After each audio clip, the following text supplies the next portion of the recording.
Sergeant Arms, we have the doors closed.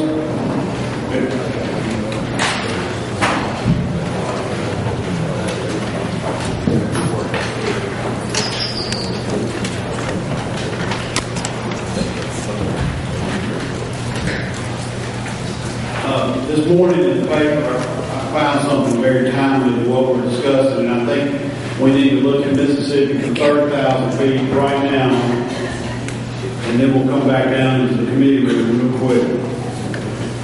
This is a statistic about our jobless rate, breaking out by high school dropouts, high school graduates, and bachelor's degrees. Just I'll read a couple of quotes real quick.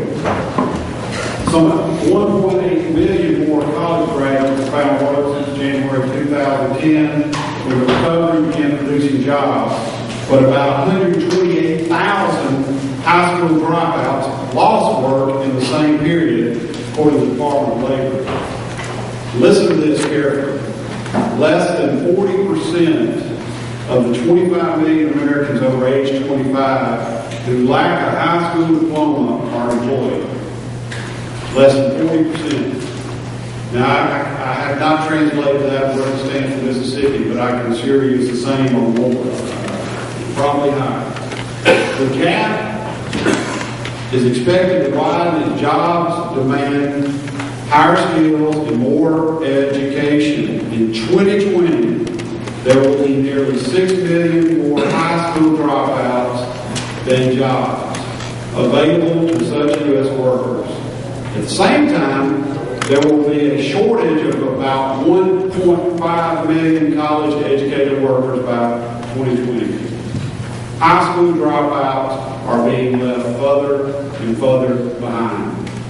Now, we've got an issue with dropouts, as we know in this state. We have got to work on this issue. And it's an issue of supply and demand. The supply for jobs for high school dropouts is getting smaller and smaller, and for better educated, either a high school graduate or college education, 2 or 4 years, there are going to be more jobs in the future. As policymakers, I think we need to recognize those facts. And as the Lieutenant Governor said, there are many issues we're addressing on education. More funding is the priority, but also efficiency in our education system and options and innovation. Today, we're here on one piece of that puzzle. And as the Lieutenant Governor again said, it's not a panacea, but it is part of the puzzle to work towards increasing our high school graduates. We have a 61% graduation rate, and we don't need to be satisfied with that, and I hope no one in this room is.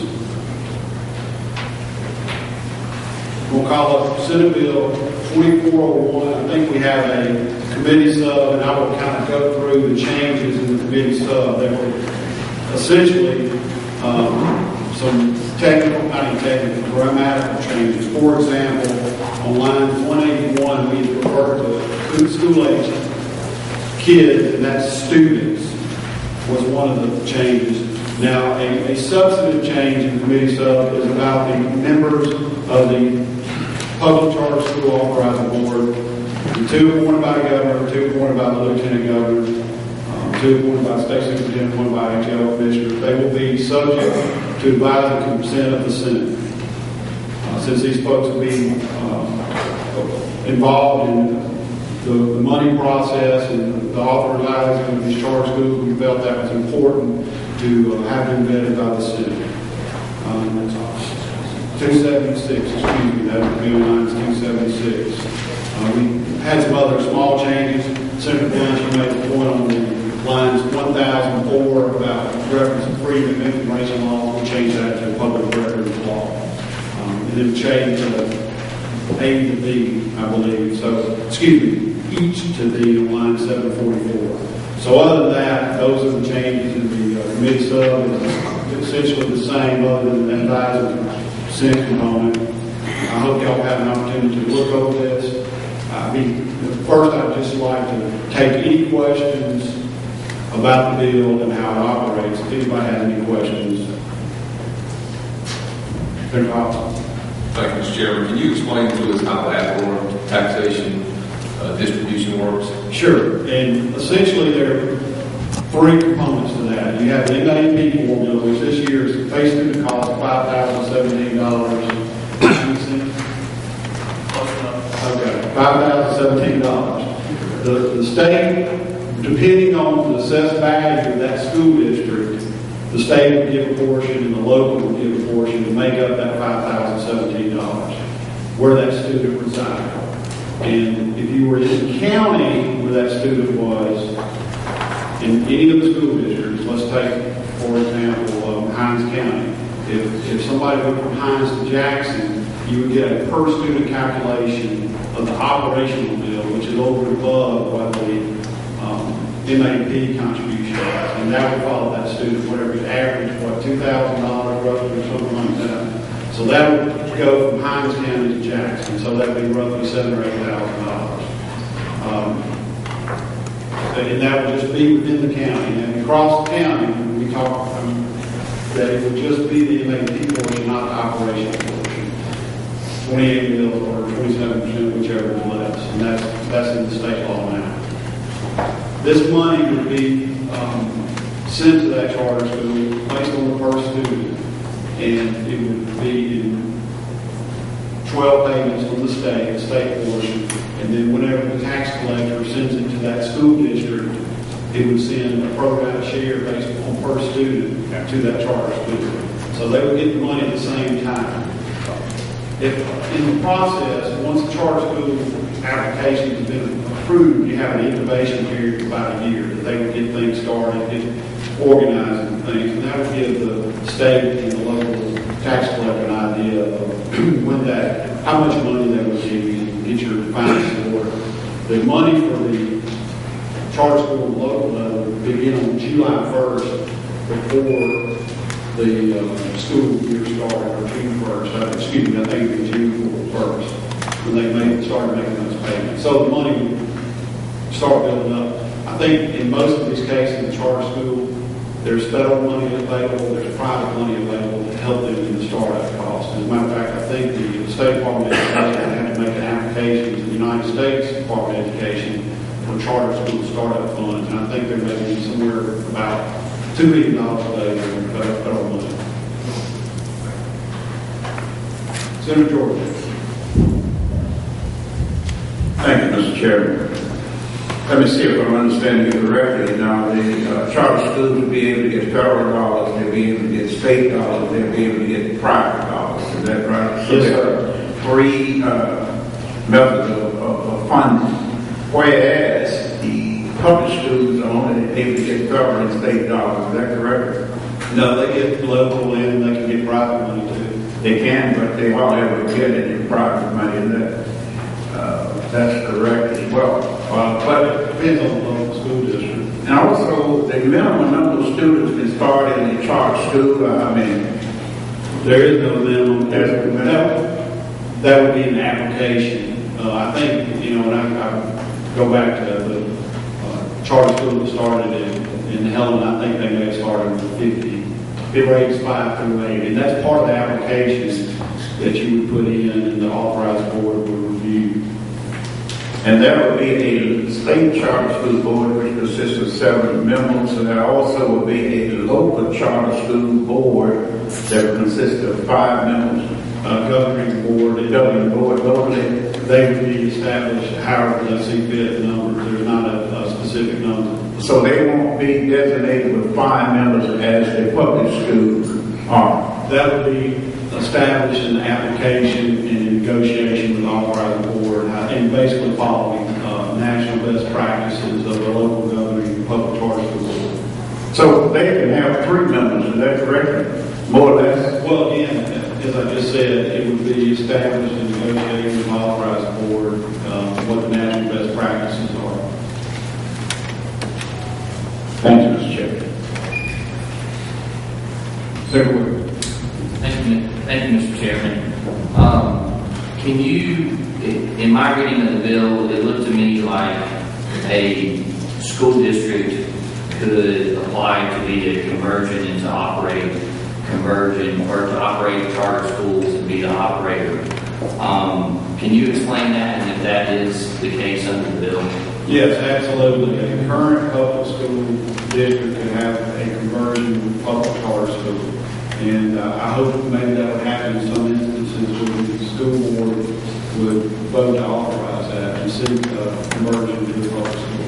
So they can, if I understand it, so they can apply to the board and show a track record of success, say we want to charter this school for this reason, and as long as they comply, then the public school district can be, or who they designate or contract with can be the operator.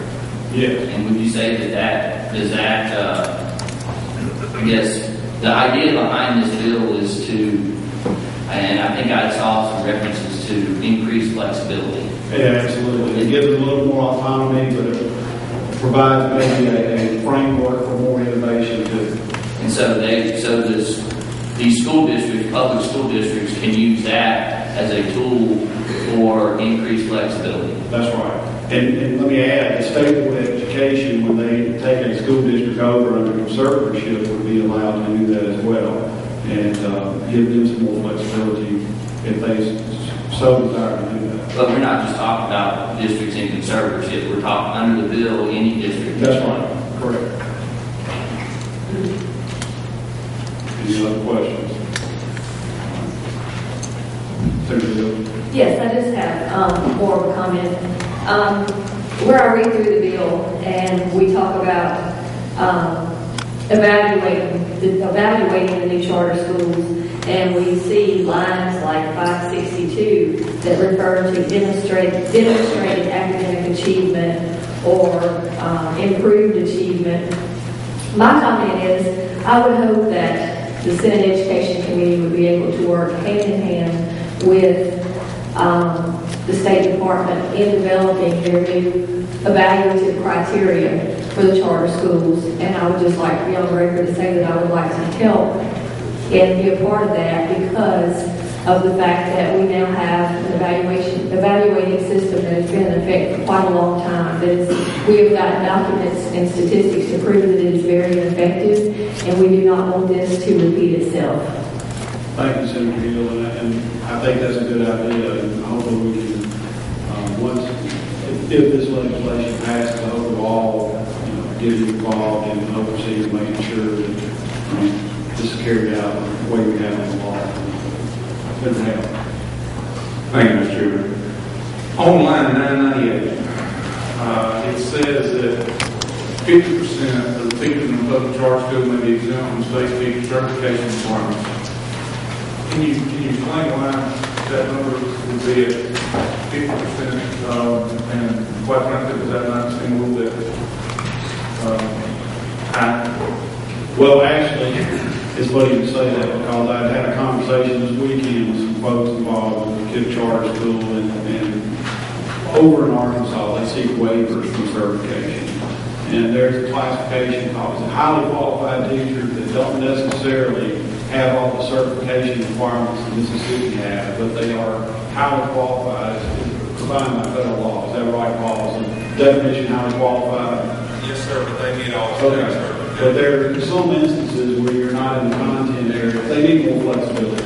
And I think this gives them the flexibility to have some of their teachers who can teach and have a bachelor's degree and have some training, but not necessarily have a certification for that grade level. But they have the flexibility. They're going to be the ones that are held accountable to make sure those students are performing, meeting the benchmarks that are going to be required. So you think that exempting half, teachers would meet that goal? I think so, yeah, and I think that that's going to be a continuing conversation to make sure that they're comfortable with that. So, thank you. Any other questions? All right, at this time, I'll entertain any amendments. Senator Wiggins first, and then Senator Flynn. Thank you, Mr. Chairman. And I go back to, I guess, our last hearing where I asked a question regarding pre-K, and my amendment is, I guess I'm going to refer to lines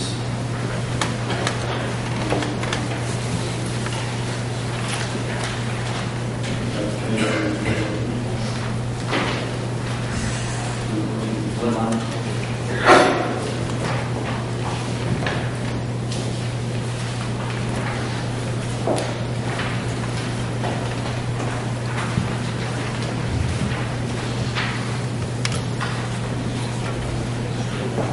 My amendment is, and pursuant to my question from the last time, is that the chart in the application process that the board may provide preferences to pre-K program or pre-K charter programs. There, right now, it's limited to K through 12, so this would allow the option if they so desire to do pre-K. That's correct. If you want to speak to them, Please. I think, Mr. Chairman, everybody in the state knows that there's been a lot of talk about pre-K and early education, and early education pre-K programs are, if you talk to any industry, if you talk to educators, you talk to teachers, that is the foundation for our children. And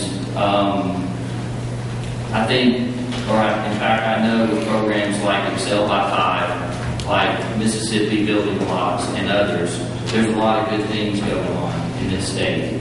And I also know that there are foundations such as the Gates Foundation, Baker McCarty down where I'm from, industry who have an interest and a desire to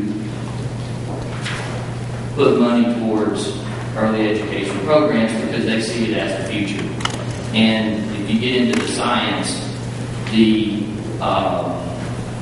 ages 0 to 5 are when a human's brain is the most, or when they're soaking up the most stuff. I know that doesn't sound very scientific, but that's when they're developing, and that's when we got to start. So I think that this amendment, and it's not a shall, it's a may, that we can put this in here. It's another tool in the toolbox, and we can hopefully start certainly the discussion and have something in place for early education in the state of Mississippi. And also, if the board sees fit, they can understand that there's money out there that will come in for this early education programs. And I would ask for consideration of the and that would be on lines 148 and 149, talking about provide education in grade or grades from kindergarten through 12, so that would include pre-K as an option. That's fine. Any question on the Yeah, Senator George, thank you, Mr. Chairman. Whereas you're allowing pre-K, excuse me, the amendment line pre-K in the charter schools, whereas, and money will come from where? From the state for that? No, I think that would come from private money. So the charter schools can, Or local, well, private, yes. so the private schools can get money for pre-K, and we cannot get it in the public schools for pre-K. It's in the private schools, Senator, it's in the public school. But this, you have you have pre-K programs already in a lot of school districts across the They state. don't have enough. We've been trying to get them at the pilot and in Mississippi Delta. Well, I think you got to crawl before you walk, Senator. I understand that. That's my point. I'm crawling now and be crawling now. May I speak on that, Mr. Chairman? Yes, Senator, we walk. As an example, in my district, the Pascagoula district has done a pre-K program free of state dollars, and they've taken the initiative to do that. And this is a way that if anybody wants, like you said, wants to walk before they can run, they have, under this bill, as I understand it in my amendment, they have the right to create a pre-K program and go out and seek private dollars from business and industry to fund that program without any things to the state. All right. Any other questions? All right, y'all heard that, Senator? If I understand the budget correctly, we have no set aside in our state budget for pre-K funding as it stands right now. That's correct. So would that not make this become a revenue bill? No. Then you would only use private money that's available. So, I mean, this is an option, as he's talking about, Chevron, other organizations might provide this. Gilmore Foundation, Kellogg Foundation, Ingalls Shipbuilding, Mississippi Power Industries like that. So that just gives them an option if they so desire. To come under the umbrella of the Mississippi Public School System, am I correct? That's correct, if they want to in the application process. All right, any other questions? You heard the amendment, all in favor say aye. Aye. All opposed, like so. Any other business? Senator Blunt. Thank you, Chairman. I would move that we strike all language relating to virtual charter schools in the bill. I believe, and I made this, I see line 155, 161, lines 531 through 543, and line 650 through 664. I made this on our town bills. And then that we add language that expressly prohibits the flow of state funds to virtual public charter schools and or their benefit organizations. All right, you want to make any comments on it? Or? Yes, sir. Thank you, Mr. Chairman. There's been a lot of information about this. I've tried to talk to people on all sides of this debate. One thing that a lot of folks may not realize is we do have provisions in existing law for virtual education under the auspices of the State Department of Education and the local school districts. We passed that bill in 2006. It is meant to give opportunities, I think, primarily to students who live in rural areas who don't have access to perhaps AP courses or in smaller districts. That option is available now.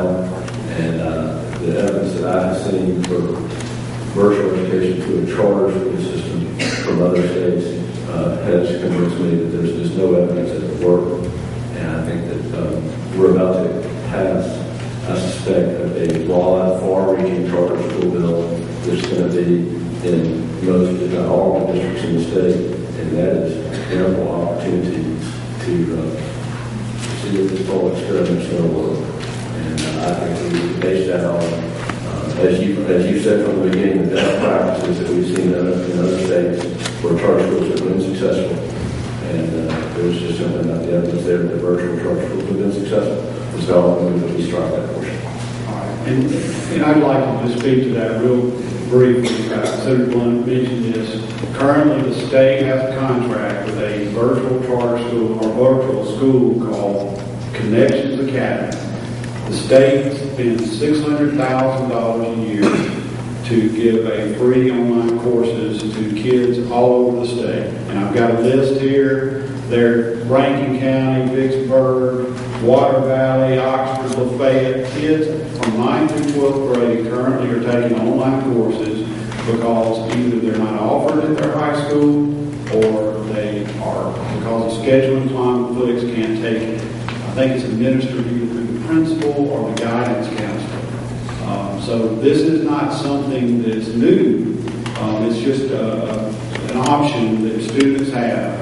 And I said here, this device that we didn't know existed 3 years ago.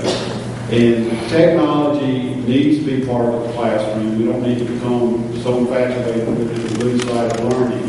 But technology is here. And I thought it was ironic. I looked at the Daily Journal the other day, and you can get a degree online to teach students right now through the Teach Mississippi Institute at Ole Miss.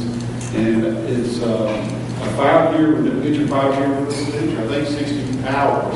So, I mean, this is part of our college process, community college process.